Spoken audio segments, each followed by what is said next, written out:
Okay, yan. Okay, magandang umaga mga kateknik. Yan. So, ang hawak natin dito ay ang kakarel natin na Jersey Giant. Yan. Laki na ano. Halos kasing laki ko. Yan, ganyan siya kalaki na. So, sa kaalaman ng lahat, kahawig siya ng Black Ascallarp, no?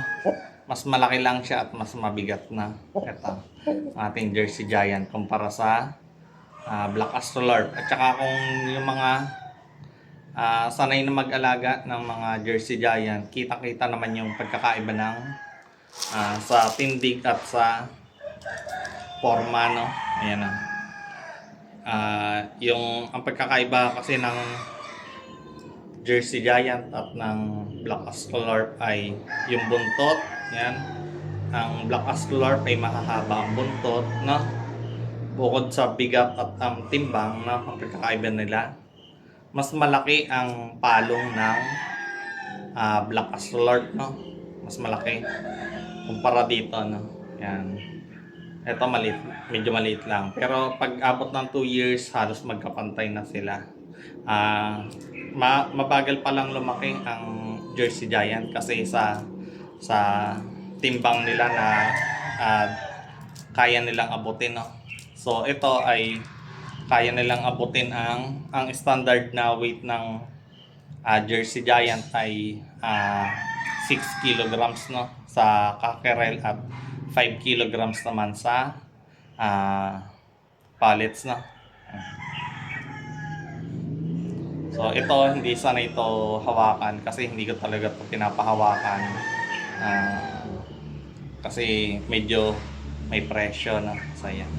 So ngayong araw pala, ang i-discuss natin ay kung kumikita ba tayo sa pagmamanokan, no, pag-aalaga ng heritage chicken. Yan.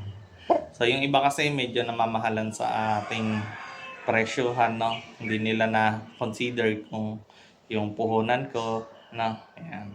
So may share ko lang guys sa inyo. Dati bumili ako ng inakala ko na Jersey Giant kasi medyo mahal din na yung day old na sisiw, no. Siguro sa sisiw bumili ako ng 7, tig 500. So parang feeling ko parang ang taas na ng presyo para sa 500. Ganyan din ako sa inyo dati guys, no. Medyo nang hinayang pa ako kapag gumagastos ako ng medyo malaki, no. Sa imagine day old lang pero 500 na. So bumili ako 7 na madaling magkasakit.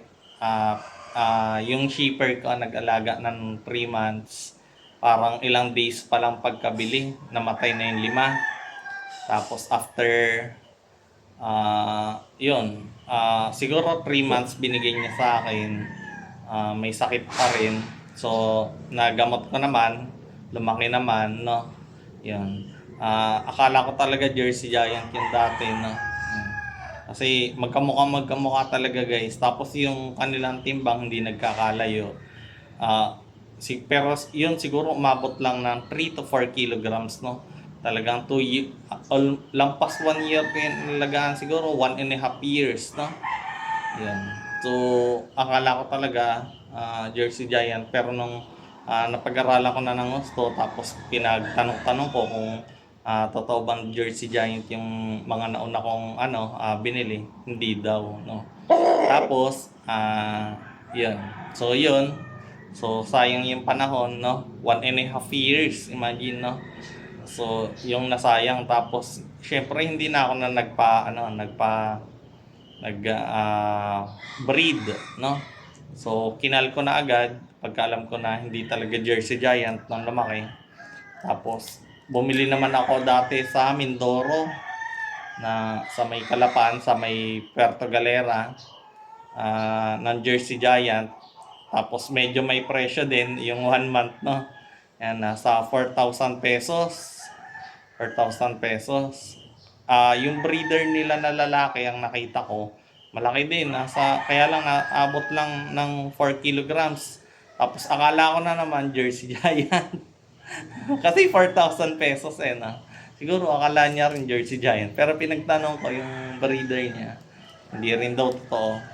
Sa kung saan ako nagtanong kung totoo ba na Jersey Giant, yung mga legit breeders sa US, si na Richbone at saka si April Arabian, yan yung pinagtanungan ko.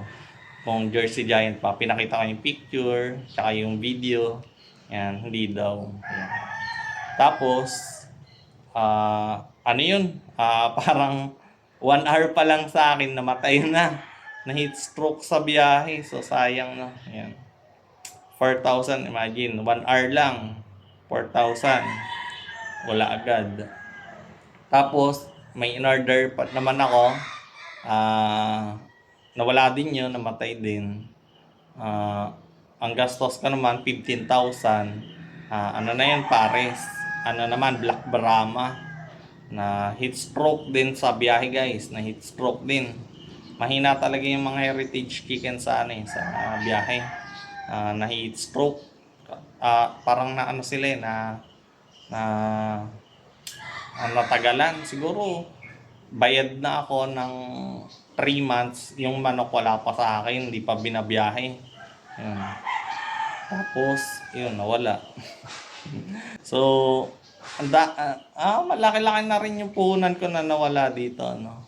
Kaya medyo kailangan natin bumawi. Yan. Kung bakit mataas, imagine nyo na lang yung risk, kasi negosyo to. Risk nito kasi mga live animals no. Pag namatay, lugi ka na. Tapos yun nga, yung Rhode Island Red, yan, ang gastos ko naman doon ay 5,500. Mura ko lang siya nakuha. Mura pa yun, guys, yung 5,500 para sa isang pares. Para sa dominant CC na parent stock. Mura pa yun. Kasi for culling na dapat yun ng 6 months. Parang 6 months ko na lang dapat siya magagamit. Pero binili ko yon dahil naisip ko na makakapag-ipon pa ako ng layers kasi mag-iitlog nga ako. Magbebenta ako ng itlog. Mag-iipon ako ng sisiw para sa pang layers natin. Mga 30 peraso sana, tapos yung mga maproproduce ko sana na sobra, yun, ibebenta ko, yun. So, yun, siguro mga 3 weeks ago, namatay yung babae. Tapos, as of now, yung rooster, nag-iingalo pa. Sa tansya ko, hindi ko na mapapagaling yung rooster. May benta ko sana yung rooster, pagaling ko sana, tapos ma-release ko na kasi hindi kasi na maganda kapag hindi parehas parent stock ang ipag-breed. So, yun. Naghihintay pa ako ng isang milagro na sana pagising ko magaling na yung ating rooster ng Rhode Island Red o yung D853. Yan. So, yun. Ina-antibiotic ko pa rin siya ngayon, kaya lang may amoy na. Umaamoy na yung kanyang nana. Yun. Medyo malaki na yung kanyang kalahating mukha, tapos yung isa niyang pisngi ay nagluluha-luha na din. Yun.